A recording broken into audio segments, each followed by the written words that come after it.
días. Me estaba preguntando, cuando escuchaba a mi amigo Guillermo Burlando, qué bueno que el presidente Atkins había desarrollado la mayor parte de su presentación. Y hablaba de los proyectos más importantes. No, Guillermo, muy buena presentación. Lo que pasa es que las potencialidades de Piura son grandes, y Piura es variada, y tú eres un excelente expositor. Quiero salirme un poco del protocolo para tomarme unos minutos y empezar por agradecer la presencia de los distinguidos expositores que han accedido a venir. El ministro Benavides, quien se ha tomado tiempo de su agenda apretada, Fernando Sillonis, Luis Bravo, que han tenido un viaje controvertido ayer, que han llegado en la madrugada. Un renglón para el profesor y maestro Andrés Chilosky, que está acá, y no le gusta que lo mencionen demasiado, pero yo no puedo evitar, como se lo dije en persona cuando lo conocí, mostrarle mi respeto y mi aprecio, porque cuando yo estudiaba economía en la Católica, uno de los primeros textos de economía que leí fue Anatomía de un fracaso económico. Tengo la suerte de estar con un compañero también de la universidad, que por casualidades de la vida lo encontré ayer, y está justo acá, en uno de los primeros lugares, y no me va a dejar mentir que Chilosky es un apellido que nos suena como uno de los grandes referentes de nuestra carrera. Yo quiero decir algo más. Creo que Andrés Chilosky no solamente es uno de los buques insignia de los economistas peruanos, quizás no reconocido como se merece, sino creo que es una de las verdaderas cumbres intelectuales vivas de nuestro país hoy en día. Quiero pedir un aplauso para él, por favor.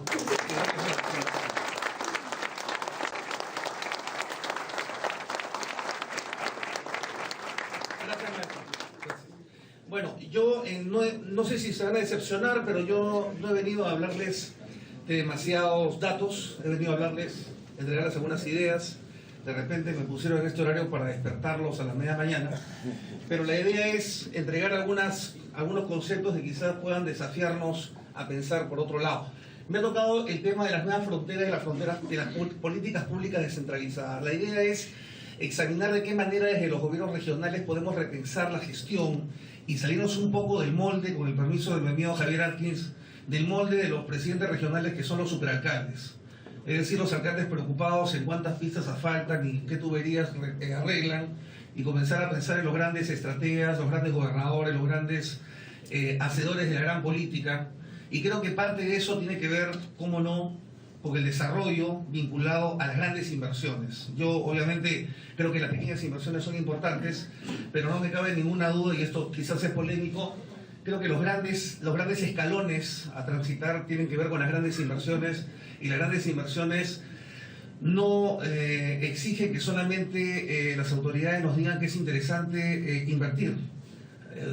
Los inversionistas que están aquí presentes de muchos países de América Latina saben que para invertir en grandes cantidades se necesita sobre todo la construcción de lo que se llama un clima de inversión. Y para eso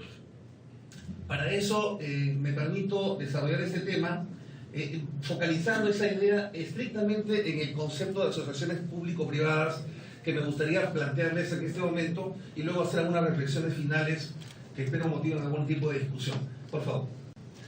Esta es una frase que escuché de José Abadi, un escritor y politólogo argentino, en un programa de Andrés Oppenheimer. Le encontré hace 2 noches y creo que resume una gran verdad. Le escuché decir: hay que convertir acontecimientos en experiencias. Creo que es tan importante esto.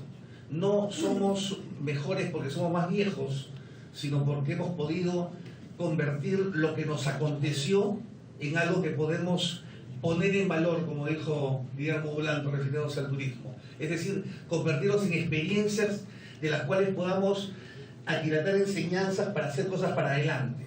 Y yo creo que es una gran importancia. Existe han habido importantes acontecimientos en el Perú en los últimos 20 años, a través de 4 gobiernos, que nos han llevado a pensar que ha sucedido mucho en el Perú. La pregunta es si hemos aprendido de eso y si hemos tomado las lecciones suficientes para encaminar al Perú por una senda que de pronto, hacia los años 80, estaba un poco distraída. Pasemos. El punto de partida que yo quiero plantear es el gran desafío de la política descentralista. Y yo quiero empezar con un sinceramiento, ¿verdad? creo que hacemos descentralización por un propósito fundamental, cuál es generar desarrollo económico territorial. No es darle una descentralización por sí sola. Perdónenme, pero a la gente de Ayabaca y Huancabamba le importa muy poco si la carretera asfaltada para llegar la hace el gobierno central, la hace el gobierno regional, la hace el gobierno municipal o la hace San Benito de Palermo. Le importa que esté la carretera. Y eso es un hecho objetivo y puntual. Así como a un niño que abre un caño, un asentamiento humano de Piura, no le interesa si el agua es pública o privada, le importa que el agua sea buena, que el agua llegue permanentemente y que el agua sea confiable. Esa es la realidad y permítanme partir de esos conceptos. Ese desarrollo económico territorial implica una cosa muy concreta, ¿no es cierto? Mitigar o derrotar a la pobreza. Adelante, por favor. Pero el desafío de mitigar o de derrotar a la pobreza implica abordar las demandas embalsadas de la población, especialmente las demandas de los pobres, pero también de las clases medias. Es decir, yo escucho decir que Piura debe mucho a la Sierra de Huancabamba, sí, pero también debe a las clases medias piuranas. Exigen seguridad, exigen mejores vías, exigen mejores medios de transporte, y creo que por ahí también tenemos que mirar la cosa. Pero no es suficiente presupuesto público para lograr eso. Es decir, las demandas embalsadas son tan grandes que el presupuesto público simplemente no alcanza. Yo, y qué bueno que esté el ministro Benavides acá presente, recuerdo el año 2007 cuando el presidente García dijo hemos tenido un gran año y ahora hemos tenido un superávit, me parece, público, y entonces yo en mi ingenuidad pensé que los iba a devolver impuestos, porque había demasiado dinero en el Estado, ¿sí? Obviamente nunca hay demasiado dinero en el Estado porque las demandas sobrepasan sin duda alguna los presupuestos y las buenas intenciones de los gobernantes. Por tanto, adelante, mucho menos presupuesto de los niveles subnacionales. Todos los que están acá presentes son testigos de la gran tarea que ha hecho Javier Atkins, por ejemplo, para buscar los presupuestos por el Alto Piura, y cómo permanentemente tiene que gestionar nuevos presupuestos porque hay nuevas demandas que se embalsan. Y así como pide Piura, pide Lambayeque, pide por supuesto Arequipa y pide Huancavelica. Por tanto, sin embargo, la descentralización obliga por ley incluso, porque eso está en la ley de base de la descentralización, a que los gobiernos subnacionales sean los primeros responsables del desarrollo territorial. El espíritu que anima a este proceso de descentralización es el principio de subsidiariedad, por el cual la instancia más cercana al poblador es el que tiene la primera línea de combate con las necesidades a cubrir. Y entonces los gobiernos subnacionales, le hacen gobiernos regionales o municipios, se encuentran con que las demandas son embalsadas, les tocan la puerta de la casa literalmente, pero no tienen los recursos para cubrir esas necesidades. Entonces, esto obliga a que los gobiernos subnacionales tengan que ser creativos para encontrar instrumentos para lograr ese cometido. Ese es el punto de fondo. Es decir, al poblador no le importa, sinceramente, cómo se hace. En el fondo, yo aquí hago un llamado a los amigos políticos que están aquí y que a veces dicen, no, hay que hacerlo solamente de una manera. No es solamente de una manera. Al poblador le importa que se resuelva su problema de agua, su problema de luz, su problema de inseguridad. Y ese es el deber de los gobiernos regionales y de los que estamos en política, es proveer esa cobertura, porque las poblaciones quieren resultados. Adelante. Luego, el desarrollo territorial real, sostenido y acelerado no puede dejarse únicamente en manos del sector público. O sea, no sé si se va entendiendo esta ecuación, pero si no existen presupuestos suficientes para cubrir las demandas embalsadas, y no van a haber presupuestos en el futuro tampoco, no podemos basar una descentralización simplemente en que vamos a ver si mejora la descentralización porque el gobierno central nos da más. No es un tema de dar más, ni es un tema de decir al ministro de Economía de turno que es el malo de la película porque tiene que cerrar la caja. Es que simplemente, y aquí tengo varios colegas economistas que no me van a dejar mentir, cuando un ministro de Economía decide colocar un presupuesto y poner una carretera más, hay que preguntarnos cuántas camas de hospital menos hay que poner en otro lado, o cuántos policías menos en una calle. Esa es la realidad, porque los recursos obviamente son escasos. Entonces, no es un tema para dejarlo solamente en manos del sector público, que a duras penas a veces puede simplemente paliar las situaciones de corto plazo. Adelante. Entonces, eso me lleva a entrar ahora sí el tema de las APP, que son las asociaciones público-privadas. Hay varias definiciones, ¿de acuerdo? Voy a pasar rápidamente, muy rápidamente. Por ejemplo, el Canadian Council of PPP dice que es una asociación cooperativa entre el sector público y el sector privado, construida sobre la expertise de cada socio, de cada uno de los dos, y cuyo propósito es acometer una necesidad pública claramente definida a través de la apropiada asignación de riesgos, recursos y recompensas. Riesgo, recursos y recompensas. A pesar de que la legislación peruana acaba de decir, por ejemplo, mediante un dispositivo que los contratos de gerencia caen en esta categoría de relaciones público-privadas, conceptualmente a mí me parece que no. Porque los contratos de gerencia no contemplan asunción de riesgos. El que viene a hacer un contrato de gerencia viene a ejecutar una gestión y se le paga un emolumento y máximo se le paga un fijo más un fijo. Cuando hablamos de una asociación público-privada compartimos recursos, riesgos y recompensas. Y eso es fundamental para entender lo que es una APP. Una APP no es un proyecto en el cual solamente renta uno, es un proyecto en el cual tienen que rentar los dos lados de la sociedad pública y la sociedad privada. Otra definición, esto lo voy a pasar muy rápido, la definición de Partnerships British Columbia de Australia, habla de un contrato legalmente vinculante entre el gobierno y el sector privado. Entonces, para la provisión de activos y prestación de servicios relacionados, nuevamente, que asigna responsabilidades y riesgos de negocio entre los asociados. Sigamos una más, esta es la del Fondo Monetario, quiero seguir una más porque tengo muchas cosas y quiero pasarlas. Esta es otra definición del ministro de la India, del Departamento de Asuntos Económicos. Avancemos. Esta es la definición peruana.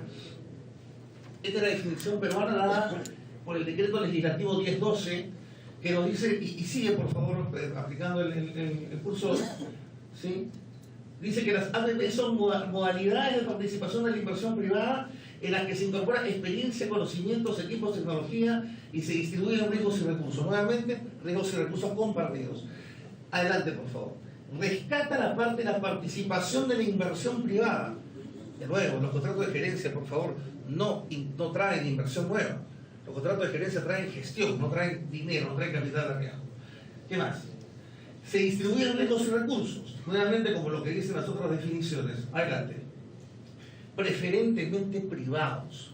Esto es interesante, porque dice que es preferentemente privados, pero no únicamente recursos privados. Pueden ser también recursos del sector público, como vamos a ver más adelante en algunos ejemplos que voy a colocar. Adelante. Y que se concentran muy especialmente en el tema de infraestructura. El tema de infraestructura es absolutamente central en una región y en un país que quiera apostar al crecimiento.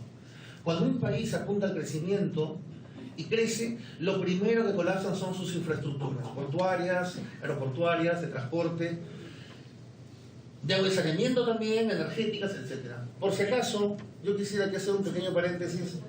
Ya basta de tratar a la infraestructura de agua y saneamiento como si fueran infraestructuras sociales, por favor. Son infraestructuras productivas. Si no tenemos una buena infraestructura de agua y saneamiento, tenemos una mala calidad de vida de la gente se enferma y una población, una sociedad con gente enferma no puede producir. Por favor, dejemos de tratar el agua y saneamiento como si fuera algo parecido a una cosa, no sé, infraestructura carcelaria. No es infraestructura carcelaria. Es más comparable a la infraestructura energética que a la infraestructura carcelaria. Pero en fin, eso sería tema para otra charla. Perdón. Quiero pasar esto porque esto es un poco más largo, no es relevante acá. Pasemos esto. Pasemos esto también, ¿sí? ¿De dónde vienen las políticas? Bueno, sabemos que viene de los 90, ¿sí? Pasemos esto. ¿Qué hay de bueno en incorporar inversión privada a proyectos públicos? Y aquí creo que sí es interesante tenerlos un momentito, ¿no es cierto? Hay que distinguir los modelos APP de los modelos de venta de activos, porque hay demasiada confusión cuando se habla de asociaciones público-privadas. En los modelos de venta de activos se venden paquetes accionarios o se emiten nuevas acciones para entregar propiedad, cosa que no sucede en los modelos APP, donde solamente se entrega infraestructura por un plazo determinado contra el cobro de tarifas y por un tiempo, como dije, absolutamente determinado. Adelante. Algunos sectores en los cuales la inversión privada ha demostrado gran capacidad, lo tenemos en el mundo, lo tenemos en el Perú: radiodifusión, obras sanitarias, transporte, generación eléctrica, minería, etc. Adelante. ¿Qué ventajas tiene la incorporación de la inversión privada a proyectos públicos? Que ese es el kit de la APP. Por ejemplo, que el Estado se puede concentrar en otros sectores, por supuesto. Si nosotros ya tenemos resuelto un problema, por ejemplo, una carretera, a través de una APP, pues el gobierno regional se va a poder concentrar de pronto en mejorar la calidad de los colegios o en los caminos pequeños que hay que unen a Huancabamba con otras. Tenemos aquí. focalización de recursos. La focalización de los recursos estatales, es decir, una consecuencia de lo anterior. Los recursos se focalizan específicamente a cosas mucho más concretas y se va dejando al sector privado que vaya participando en otras actividades. Luego tenemos la incorporación de gestión privada. Por supuesto, si tenemos un socio privado, la gestión privada, que normalmente es una gestión bastante eficiente, ¿no es cierto?, pues también genera una mejora en valor de la infraestructura pública y del servicio público subsecuente. Adelante. El desarrollo de nuevos proyectos, porque como dije, al liberar el presupuesto público se pueden desarrollar otro tipo de proyectos donde la inversión privada no va a entrar. Y finalmente, la profundización del sector financiero. Aquí es algo que quiero decirlo con claridad, ¿no es cierto? Si nosotros tuviéramos más proyectos público-privados, es decir, proyectos de envergadura grande, una de las consecuencias que vamos a tener es que van a necesitar financiamiento. Y lo más interesante para un operador tendría que ser financiarse en el mercado local. Y eso va a generar, sin duda, la natural aparición de instrumentos como bonos, por ejemplo, que pueden ser, incluso como se dicen en Chile, bonos de infraestructura, que están específicamente diseñados para financiar este tipo de proyectos y que han generado, por ejemplo, en Chile, todo un boom similar al del sistema de pensiones chileno, que ha generado un mercado de capitales absolutamente profundo en Chile. Ahora, siguiendo el tema de financiamiento, ¿cómo entender las APP como modelo de financiamiento público? Y aquí de nuevo comparar el financiamiento clásico, por el cual tenemos recursos obtenidos por endeudamiento público, donaciones, digamos, si yo quiero hacer una carretera por recurso específicamente clásico, ¿no?, con mayor tiempo para ejecutar el proyecto, con una gestión pública del proyecto y con todo el riesgo para el sector público, lo comparo con el financiamiento APP. ¿Qué ventajas me da el financiamiento APP? Que, por ejemplo, el recurso, ¿no?, es obtenido no solamente por endeudamiento público, sino también privado. Y si hablamos de una APP absolutamente autosustentable financieramente, es decir, que pueda cobrarse, por ejemplo, el cobro de tarifas, pues ni siquiera necesitaría endeudamiento público. Menor tiempo para ejecutar el proyecto, porque yo no necesito generar un ahorro para hacer la carretera o el reservorio, simplemente hago la carretera y después la voy pagando en un flujo de caja en el tiempo. Hay una gestión ya no solamente pública, sino asociativa entre el sector público y el sector privado. Y aquí hay que decirlo claramente, no necesariamente una APP tiene que implicar que el sector público se retire. El sector público puede participar en un directorio sin ningún problema y participar en la gestión. Depende de cómo se diseñe el proyecto. Y finalmente, el riesgo se comparte con el privado. No solamente el riesgo lo asume el sector público, sino el sector privado. Por ejemplo, en una región como esta, tan azotada por fenómenos de la naturaleza, donde viene un fenómeno del Niño y nos malogra la infraestructura vial, si el contrato hay generado un mecanismo por el cual el privado pueda coberturar parte de esa desgracia, pues la recomposición de la infraestructura es mucho más rápida, porque el privado normalmente se asegura en el mercado asegurador privado. Adelante. Algunos actores PPP, que los quiero pasar muy rápidamente. Básicamente, los actores de un diseño de transacción PPP es el Estado, con el aliado privado, los usuarios, los contratistas, los operadores, los proveedores y los financistas. Lógicamente, el Estado representado por ministerios, organismos reguladores también, y podría haber añadido ahí gobiernos subnacionales. Luego voy a explicar un poquito esto en una transacción más o menos aterrizada a un caso que les puede llamar la atención. Bien, ¿qué debes cuidar para el éxito de un proyecto de este tipo? Pues básicamente algunas salvaguardas, que tenga altas rentabilidades sociales. No tiene sentido, por favor, hacer un APP y de repente cofinanciarlo si no va a tener alta rentabilidad social. Eso me parece bien claro. Porque el sector público tampoco puede ser tan tonto de impulsar un proyecto público-privado para que no genere una rentabilidad a la sociedad. No, primeramente rentabilidad social. Luego rentabilidades privadas suficientemente atractivas. ¿Por qué? Porque vamos a decirlo de esta manera, el sector privado no puede ir a simplemente reemplazar al sector público. El sector privado no tiene que tener los mismos incentivos que el sector público. El sector público no tiene que pedirle que tenga los mismos incentivos, por favor. El sector público lo que tiene que hacer es construir un diseño de transacción en el cual los objetivos y los propósitos que persigue el sector público sean coherentes con los objetivos que persigue el sector privado. Y así es un ganar-ganar.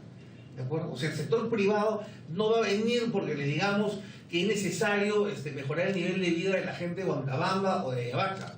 Pero sí va a venir si, por ejemplo, les armamos un negocio por el cual ellos pueden hacer estas carreteras mediante un sistema de pagos a cuenta, de repente periódicos, y que ellos generen una tasa de retorno atractiva. Es así como funciona. Mejor es decirlo en un foro como este, que tiene hasta un corte semi-académico, para sincerar las cosas, porque de otra manera no es posible palanquear los recursos que necesitamos y seguiremos nuevamente, como dijo mi amigo Guillermo, 50 años más esperando las carreteras de Huancabamba y Ayabaca. Luego, ¿puedes retroceder un poquito más? Plazos contractuales prolongados, porque son inversiones cuantiosas, dificultad para el fondeo de recursos, porque obviamente son proyectos que requieren una ingeniería financiera importante, y la necesidad de una adecuada asignación de riesgos, como dije. Pasa un poco más rápido porque quiero un poco al final. ¿Sí?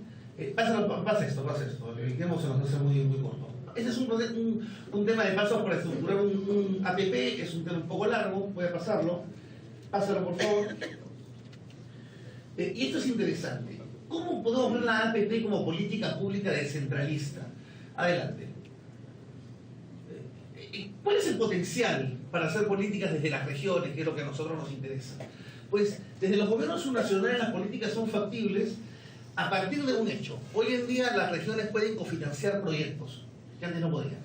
Y por un elemento fundamental. Hoy en día muchas regiones como Piura tienen canon, ¿no? Tienen canon y muchas veces se nos acusa, creo a veces injustamente, de que no tenemos capacidad de gestión. A veces no es un tema de capacidad de gestión tampoco, sino es un tema de algunas trabas de la propia burocracia. Pero en todo caso, una forma de darle salida al canon es precisamente con estas posibilidades de cofinanciación de proyectos. En el caso de los niveles regionales, me parece que la dinámica de las APP obliga a una división del trabajo del sector público. Y yo creo que aquí hay una cosa muy clara que también la tocó Guillermo Blanco. Yo creo que hay que distinguir a la inversión privada pequeña y mediana, que tiene un tratamiento distinto, de la inversión privada grande, que tiene otro tipo de tratamiento y que requiere otro tipo de organización, logística y destrezas. Y aquí yo creo que no podemos meter todo en el mismo saco. A mí me parece que, por ejemplo, las agencias regionales de fomento de la inversión privada tienen que concentrarse en la gran inversión. Y creo que la pequeña inversión sí tiene que manejarse a nivel de la gerencia de desarrollo económico, y donde tienen que enfocar nuevamente el tema del enfoque de los recursos, enfocar todas sus destrezas. Adelante. El problema, ¿cuál es? Que al abordar el tema APP, ¿no es cierto?, pues tenemos que replantear toda una estrategia de relacionamiento con distintos sectores, el sector privado, con el propio gobierno central, porque ya requiere otro tipo de manejo. No es sencillo diseñar un APP, ¿sí? Y perdónenme que sea completamente sincero, pero desde que largó este proceso de descentralización en el 2002, todos sabemos, por ejemplo, que en las leyes de descentralización se contemplaron la posibilidad de las agencias de inversión privada en las regiones. Sin embargo, ¿qué cosa han hecho las agencias de inversión privada en las regiones? A ver, el proyecto descentralista más famoso que existe, creo que el único, es el de Olmos, ¿sí? Hubo un presidente regional que se volvió primer ministro a raíz de que dijo: yo soy el gran presidente regional porque yo traje Olmos. No, Olmos lo hizo por inversión. Perdónenme la sinceridad. Olmos lo hizo por inversión y trajo al presidente regional a que se sentara a la mesa, ¿sí? Entonces, no estoy hablando de ese sistema. Estoy hablando de una idea en la cual la concepción, el diseño y el propósito del proyecto APP surja en la región y luego se convoque por la inversión para que nos ayude a llevar el proyecto al mercado. Porque el proyecto tiene, como dije hace un momento, que antes que responder a la rentabilidad privada, responder a la rentabilidad social, o sea, al propósito político que desde el gobierno queremos implementar. Y no simplemente que se nos diga desde pura inversión cómo tenemos que hacerlo y luego nosotros tenemos que acudir a la mesa simplemente a tomar el café y a ponernos en la foto. Esa es otra idea. Eso no es la idea que estamos hablando acá.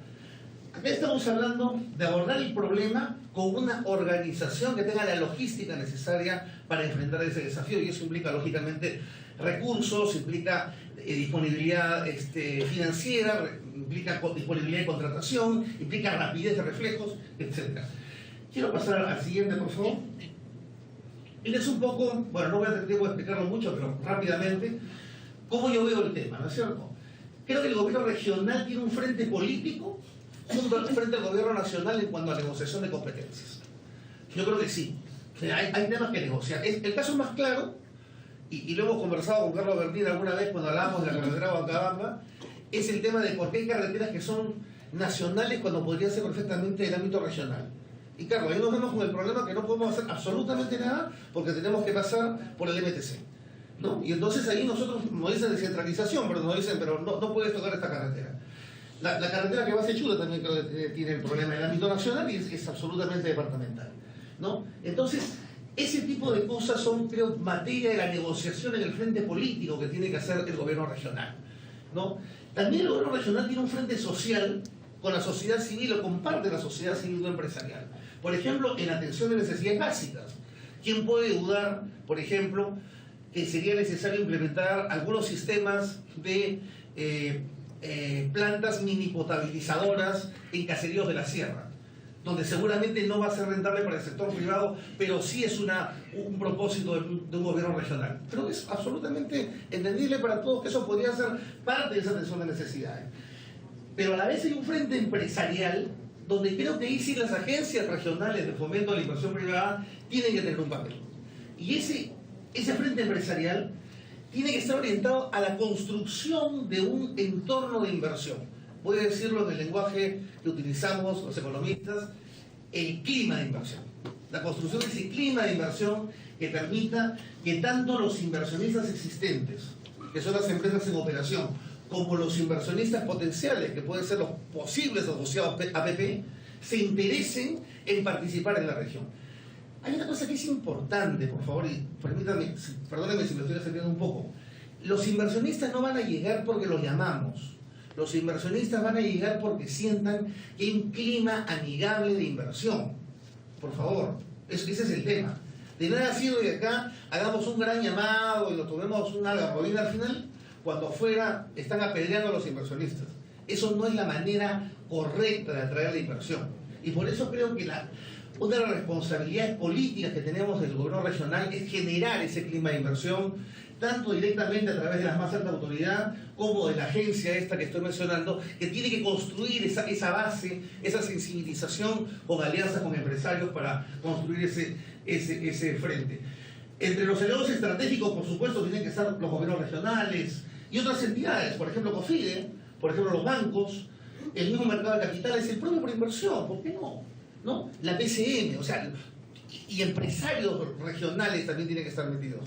Todos los aliados que quieran construir ese entorno de inversión van a tener que ser bienvenidos. Bueno, rápidamente paso, por favor. Este es un simple ejemplo de una APP que ya está existiendo acá, que creo que muchos la conocen, el famoso IRSA Norte, ¿no es cierto? Aquí está la descripción general, 960 kilómetros, estas son las condiciones. Permíteme, por favor, atrás. Hacia adelante, por favor. Esta concesión, esta APP tiene una interesante característica.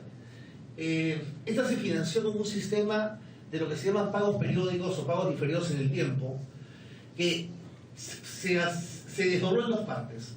El pago anual por obras, que se le llamó PAO, y el pago anual por mantenimiento de operación. Y simplemente, digamos, números gruesos, lo que se le dijo al concesionario fue: tú tomas la carretera, te vas a cobrar por tarifas, y lo que no te cubra la tarifa, yo te lo cubro periódicamente, con un pago que responde a tu retorno por las obras que has realizado, y en otro pago que corresponde al retorno por el mantenimiento de operación que hagas en el tiempo. Este modelo es un modelo espectacular de lo que se llama concesión cofinanciada, que perfectamente podría, por ejemplo, llevarnos a construir nuestras carreteras de Ayabaca y Huancabamba, bajo un sistema de este tipo, que ya se ha probado y ya se está haciendo. En el caso de la carretera costanera, quizás el tráfico inducido sí podría generar algún tipo de autosustentabilidad por la cantidad de gente que podría ir si potenciamos a su vez el tema turístico. Pero incluso podríamos empezar en un esquema implementando eso que ya está probado. ¿De acuerdo? Adelante, por favor. Más adelante. Por aquí voy a poner un poquito la cereza al pastel. Adelante. Este es otro ejemplo de lo que quiero mostrarles. Lo que yo le llamo APP no tradicionales. ¿De acuerdo? Y aquí, por ejemplo, podemos hablar de lo que pasa con la EPS Grau. La EPS Grau podría tener un aliado empresarial con el cual suscribe un contrato APP. ¿De acuerdo? Pero la EPS Grau tiene a su vez que abastecer usuarios. Usuarios que pagan tarifas, ¿no es cierto?, a cambio de una mejora y rehabilitación de las líneas existentes. Pero la SUNATS, en este caso, podría tener un papel por el cual educa al usuario en mejorar su uso del agua y al propio tiempo tiene un papel de regulación del contrato APP. Hasta ahí quedémonos un momentito. Este esquema es un esquema básico de cómo podríamos nosotros hacer una APP para una empresa como la EPS Grau, ¿no es cierto?, pero que tiene un pequeño problema. Vamos a seguir adelante. La EPS Grau tiene una deuda, por ejemplo, con el Ministerio de Economía y Finanzas, ¿no? Una deuda más legal, una deuda reconocida, por el cual le pagan una deuda concursal. Aquí no estamos hablando de condonaciones de deuda ni nada por el estilo, ¿eh? Estamos hablando simplemente de lo que es. Con este esquema, lo más probable es que ustedes digan lo que yo también les voy a decir. La tarifa, eso se puede hacer, pero con una tarifa muy grande. Más allá de que las tarifas se pueden subsidiar en diferentes escalas, la tarifa media sería muy grande.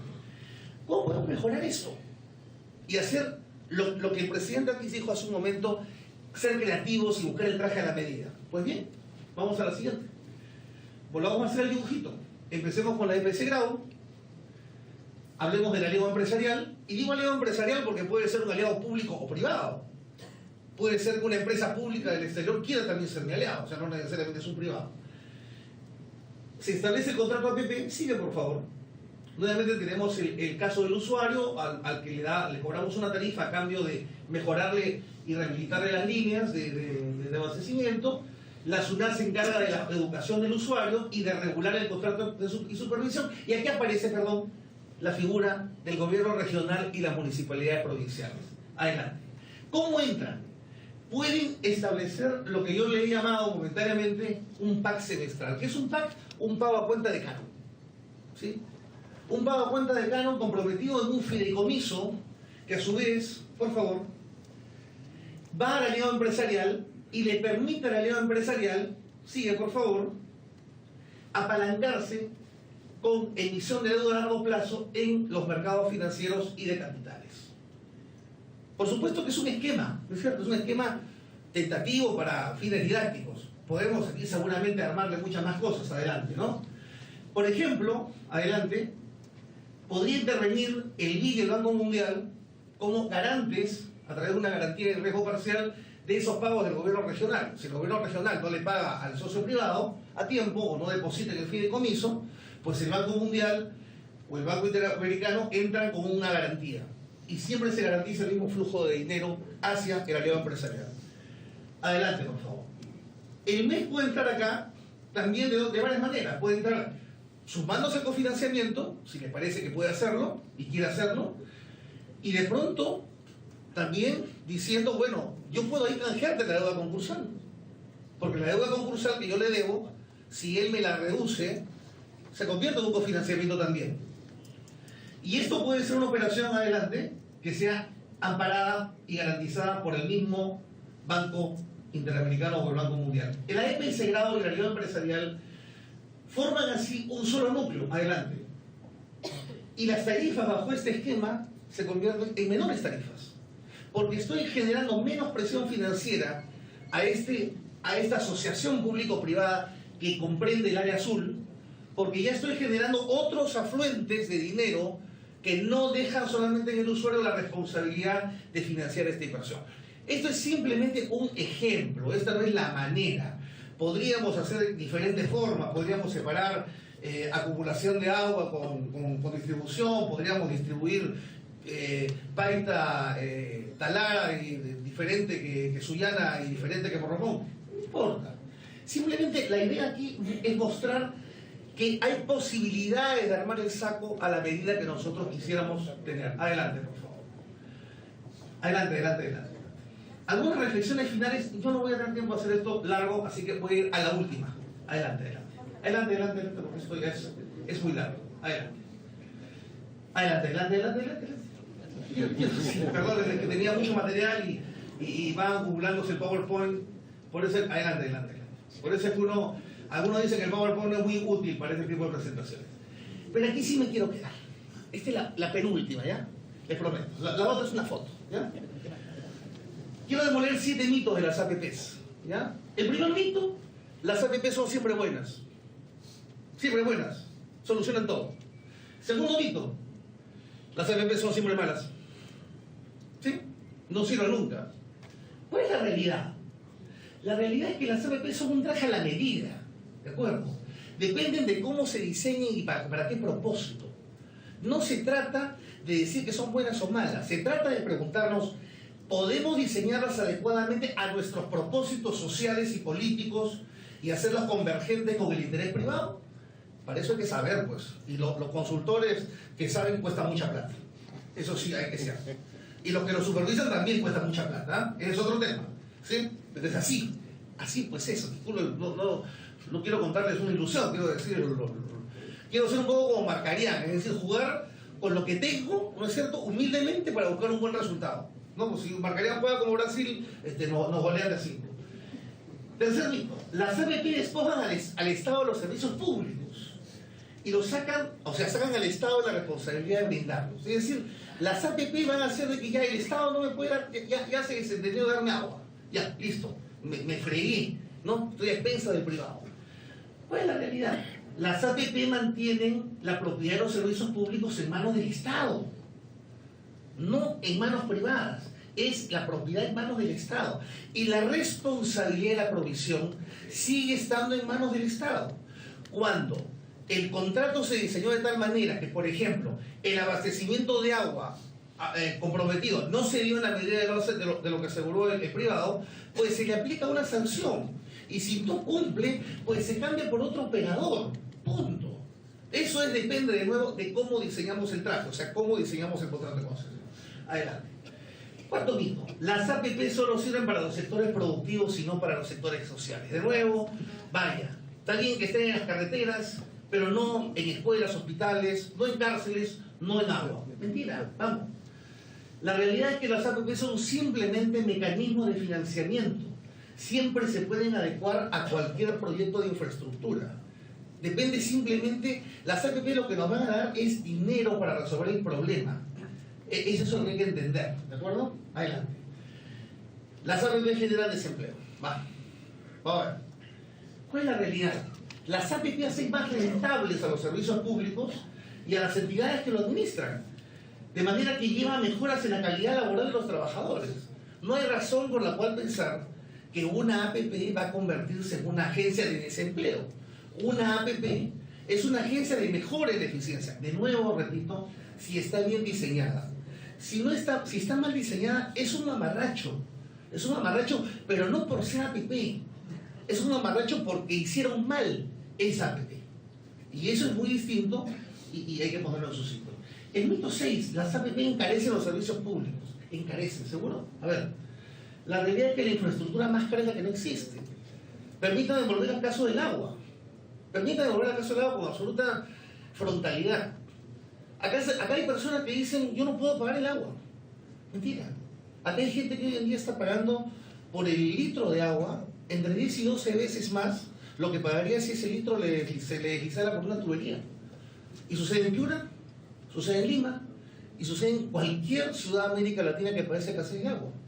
Y no el agua de la misma calidad, por si acaso, ¿eh? Sino un agua que nosotros seguramente no utilizaríamos ni para darle a nuestras mascotas. Pero es la realidad, o sea, ese es el problema que tenemos acá. O sea, la disponibilidad de pago existe. Y por otro lado, adicionalmente a lo que acabo de decir, en el esquema que mostré hace un momento, existe la posibilidad de que si entran otros afluentes de dinero al proceso, la tarifa tenga que bajar. La tarifa no tiene que encarecerse. Pero lógicamente también hay que decir algo concreto. El agua potable no puede ser gratuita. El agua potable no es agua de mar. El agua potable es un producto. Y de pronto está faltándonos decirlo frontalmente porque cuando decimos que hay un derecho al agua, por supuesto que todos tenemos derecho al agua, pero el derecho de tránsito que me da la Constitución del Perú no me da derecho a meterme en la casa de cada uno de ustedes cuando me dé la gana, ¿verdad? Hay ciertos límites. Y el mito 7, ¿creen que el IRSA es peor de lo que teníamos antes del IRSA, por ejemplo? ¿O que las APP, las APP de las autopistas que están cerca de Lima son peores de lo que había antes? ¿Seguro? ¿Están ustedes seguros? ¿Por eso se la ponen en el pecho? Yo solamente miremos la experiencia en el mundo. La experiencia, por ejemplo, de lo que ha ocurrido en agua potable de nuevo, en Colombia, en Brasil, en el propio Chile, bueno, Chile es un ejemplo ya extremo, nos muestra que el desarrollo pasa por el desarrollo de infraestructuras y que de pronto, de nuevo, volviendo a lo anterior, la infraestructura más cara termina siendo la que no existe. Adelante. Finalizo con esta frase de un tipo que seguramente no lo vamos a acusar de neoliberal, ¿no es cierto? Que dijo: cuando tomen una decisión, tengan ante los ojos la imagen del hombre más pobre que jamás se hayan encontrado y pregúntense si les va a ayudar esta decisión. Si la respuesta es sí, tómela sin dudar, si le va a ayudar a esta decisión. Este concepto es justo, eterno y universalmente. ¿Quién lo dijo? Lo dijo este señor, Mahatma Gandhi. Cuando tomen una decisión, tengan a los ojos la imagen del hombre más pobre que jamás se hayan conocido. Adelante. Se me ocurre esta imagen. Se me ocurre esa imagen. ¿Sí? ¿Qué les parece? Esto es, si existe el concepto de justicia social, no se me ocurre nada más cercano a la injusticia social que esa imagen. Gracias, presidente. Hasta luego.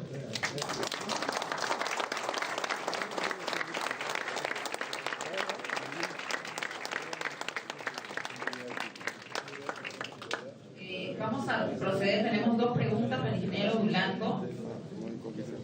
La primera es sobre cómo se puede aprovechar la energía eólica. El señor Velarde nos comenta que usted ha omitido eso en su exposición. Y la segunda, para el señor Rulanto, es en el sector salud, si se ha tomado en cuenta la propuesta del Plan Nacional del nuevo gobierno central de hacer hospital en cada provincia. Esta pregunta la está haciendo el señor José Eche. Ahí no se parte el mensaje. No se ha vuelto más maduro, sino lo que es aprovechar lo que está. Bueno, con respecto a la primera pregunta de la energía eólica, sí estaba en la exposición, no leí la parte que decía, pero la energía eólica es una potencialidad en Piura. Hay una zona entre Paita y Talara que hay una potencialidad de generar 1000 megavatios de energía eólica, ¿no? Entonces, hay una potencialidad ahí. Hay inversionistas muy interesados en el tema, pero bueno, es un tema ya estrictamente privado, ¿no? De inversión privada. Y el otro tema, el de salud, bueno, Carlos, yo creo que puede responder mejor eso, pasó el tema, porque también la pregunta de justo hecha había el tema de la bahía de Sechura, con respecto a la vocación productiva. El tema que yo mencioné es un poco de conflicto ahí, ¿no? Porque hay una vocación productiva, es cierto, de agricultura y pesca, pero se ha encontrado yacimientos de gas importantes y entonces debe haber un diálogo ahí con la población, ¿no? El gobierno regional no impone ningún tipo de inversión ni va a imponer ningún tipo de inversión. Es un tema de diálogo que hay ahí entre los actores para determinar en principio cuál es lo más conveniente para nosotros, ¿no? La pregunta que quería pasar a cabo era sobre los hospitales, si es que en cada provincia hay un hospital. Bueno, digamos, tal como está distribuida la estructura de salud de Piura, se basa en pequeñas cosas, ¿no? El principal hospital de Piura, o el hospital de referencia que es Suyana, lo cual es paradójico. Entonces, lo que nosotros percibimos que el gran déficit de 1.800 camas no se van a cubrir con pequeñas cosas o establecimientos de categoría 2.3 o 2, sino con mega hospitales. En ese sentido, dentro de nuestra visión de desarrollo y dentro de ya los estudios que estamos llevando a cabo, se contemplan 3 hospitales de categoría compleja, uno en Piura, otro en Suyana y otro en Paita, que abastecerían cada uno de ellos a las provincias que son aledañas. Paralelamente en Huancabamba se está haciendo un hospital de categoría 1.4, conjuntamente con la carretera que se está planeando hacer, permitiría integrarse al resto de hospitales en un plazo, en un término de 2 horas, ¿no? Y de este modo pues podría atender atenciones de emergencia básicas. Luego, las dos preguntas las siguientes tienen que ver con el tema agrario y son muy similares. En una me pregunta por qué he sugerido en la exposición que el agua debe tener un precio más alto. Yo no he mencionado que debe tener un precio más alto, debe tener un precio real, ¿no? Y la pregunta la asocio un poco al hecho de que estamos en un TLC y que los países con los que tenemos TLC, especialmente Europa, bueno, como zona Europa y Estados Unidos, subsidian su agricultura, ¿no? Esta es una de las iniquidades que hay en el Tratado de Comercio, que incluso en la negociación se han puesto plazos de grabación para algunos productos que subsidia Estados Unidos y Europa. De hecho, Europa está desmontando ya muchos subsidios, ¿no? Porque ya no tiene capacidad fiscal en la actualidad para poder seguir subsidiando. Pero el agua no es que tenga un precio o debe tener un precio mayor, lo que debe tener es un precio real, y los agentes, los actores, los agricultores, no nos debemos tratar como pobrecitos, como si no pudieran pagar. La agricultura es una actividad que es rentable, si es bien manejada, y toda actividad económica debe tener los precios reales para poder ser eficiente, ¿no? La época de los subsidios ya no existe porque el Estado tiene que pagar los subsidios. ¿Quién paga el agua si no tiene un precio real? La pagan todos los peruanos, todo el resto de peruanos. Entonces debe tener un precio real. No necesariamente tiene que ser más alto. Si es muy bien manejada el tema del agua, puede haber una tarifa que sea la adecuada. Y la otra pregunta era que debe haber un precio de refugio. Que nuevamente estamos en el mismo tema.